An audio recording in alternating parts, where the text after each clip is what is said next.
In this episode, we're talking about working with emotional pain and emotional agony, as at some point in the future, or maybe even right now, you will experience intense emotional pain or maybe even impossible emotional agony. But during these intense experiences, your guidance feelings will still be working. You know, I sometimes wish that this was a baking channel, so I could say that this week we're learning all about chocolate. But no, this week is Intense Pain Week. We will talk about the different types of emotional pain and what you can do when you're feeling pain and agony, not by ignoring those feelings, but by working with them until they leave us and replaced with better, lighter and more joyful feelings. This is I Want to Know How to Feel Good. I'm sure by now you have successfully used your guidance feelings to change your emotional state. In the beginning, it can feel like you're taking a big leap, as letting go and admitting how you truly feel is the opposite of what we all usually do.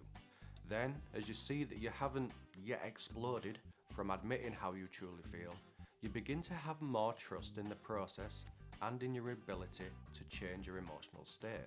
Then, as you continue to use your guidance feelings to discover how you truly feel and make yourself feel better along the way, you will get to a point where you've dealt with all of your surface level feelings and you're ready to deal with some intense emotional pain and emotional agony.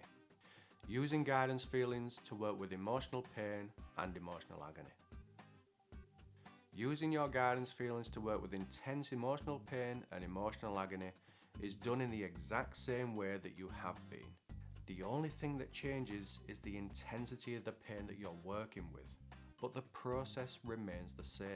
The only difference when it comes to using your guidance feelings to work with emotional pain and emotional agony is that you won't feel good and light feelings when you repeat the correct statement to yourself of what the pain represents. When you're working with emotional pain and agony and you find the correct statements that the emotional pain represents, it's more like you still feel the emotional pain or agony, but it's mixed with the light feeling. But it does still feel painful, but somehow it still feels right to work with. It's easier when we're dealing with mild to moderate levels of emotional pain. If we get stuck at an emotional change point from time to time, then we can handle it. It's not a pleasant place to be, but it doesn't faze us too much. But working with feelings so intense that they seem impossible to live with is not only scary to do, but when you become stuck at an emotional change point and you're in massive amounts of pain, it really is a double tough situation, which can make it difficult to want to carry on working in this way. Meaning the sweeper part of you will definitely have some things to say when you're stuck. Like, maybe you're broken. Maybe you just can't do this. Maybe this doesn't work with intense emotional pain. Or maybe this is just not worth all the effort. Let's go have a drink and forget all about this guidance feelings business. If you haven't already, you'll soon be working with intense emotional pain and emotional agony. But even though it hurts, even though it's intense, your guidance feelings will still be working to guide you through the right kind of pain. Swapping one kind of emotional pain for another type of emotional pain. Using your guidance feelings to work with intense emotional pain means that when you're correctly guessing what the emotional pain represents, you won't feel light feelings. It's more like you'll feel pain mixed with light feelings. This means that the pain won't leave until you've worked through and discovered the entirety of the message that the emotional pain and agony represents. When you correctly guess what the emotional pain and agony represents, it feels like you're swapping one kind of emotional pain, one that you can't do anything with, for another kind of emotional pain that, even though it hurts, you will know that you can work with it and that it's safe to do so. Example of the right kind of emotional pain. Have you ever had a really good cry? I'm talking a no holds bars, bawling your eyes out and crying like the whole world has just hurt you. During those epic crying sessions, it gets to a point where you hold on to a phrase, and the more you repeat it to yourself, the more those tears flow. Dane Cook talks about this in his Vicious Circle stand-up special. I did my best. I did my Repeating that one phrase that causes you to cry harder is an example of the type of emotional pain that can be worked with. When you say the correct statements that your emotional pain represents and you feel the emotional pain mixed with the light feelings means yes, this is how you truly feel, so carry on repeating it. Example of the wrong type of emotional pain. The wrong type of emotional pain, if experienced for too long, can be literally life-ending. The wrong type of emotional pain, the type that can't be worked with, is the same type of emotional pain that comes from being bullied or from losing a fight. This type of emotional pain is just horrible. It's a heavy and dead-end type of pain that you just can't do anything with.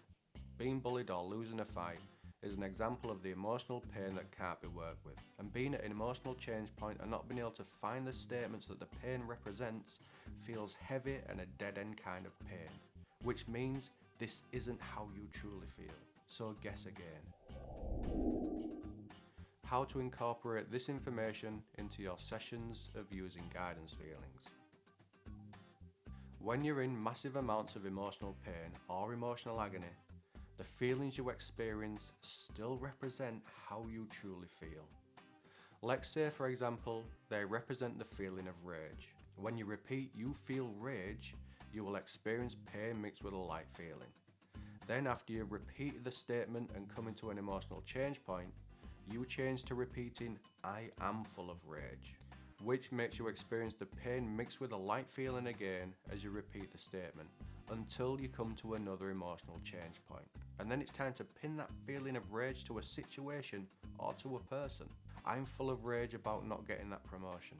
I'm full of rage about being bullied. I'm full of rage about spending all of my money. Or whatever it is that's personal to you. But it's all about finding the statements that creates the pain mixed with the light feelings.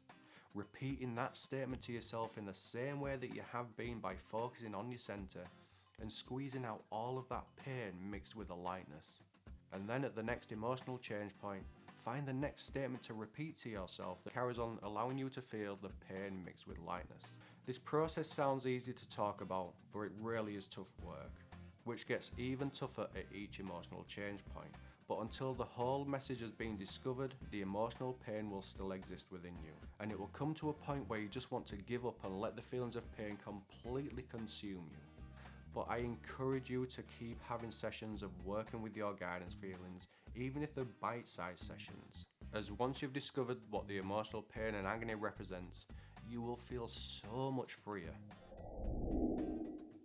At the start of this video, I said that we will learn what we can do with our emotional pain and emotional agony. But this must also include when to work with our emotional pain and agony and when not to. Working with intense emotional pain and agony comes with a warning, as we need to use some common sense.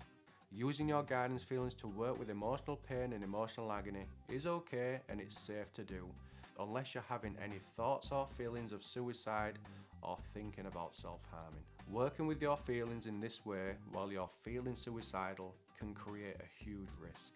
If you become stuck and can't find the statements that creates the emotional pain mixed with the light feelings, and if you're just feeling the heavy feelings along with the emotional pain and you're feeling suicidal, then this isn't a wise situation to be in at all.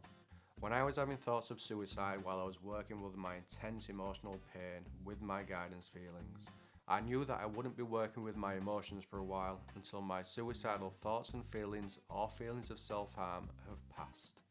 Which, if you have suicidal tendencies and you're beginning to have suicidal thoughts, I highly encourage you to stop working with your emotions in this way. And if you live in the UK, get in touch with the Samaritans, who have a UK phone number and an email address. And more importantly, they have well-trained volunteers who don't give advice, as they are trained to listen and to support. The Samaritans have listened to me on many occasions, and I always felt better for their support. Then, when the suicidal thoughts and feelings or compulsions to self-harm have subsided, it's safe to carry on working with their emotional pain and agony by using your guidance feelings to figure out what it represents. I'll end by saying that next week we'll be talking about what to do and what to try when you're stuck at an emotional change point to help you back onto the path of finding and following the lightness, or the pain mixed with lightness. As it's whilst being stuck at an emotional change point that really are the most difficult times to live with during this method. With that said, thank you so much for watching, and I'll see you in the next video.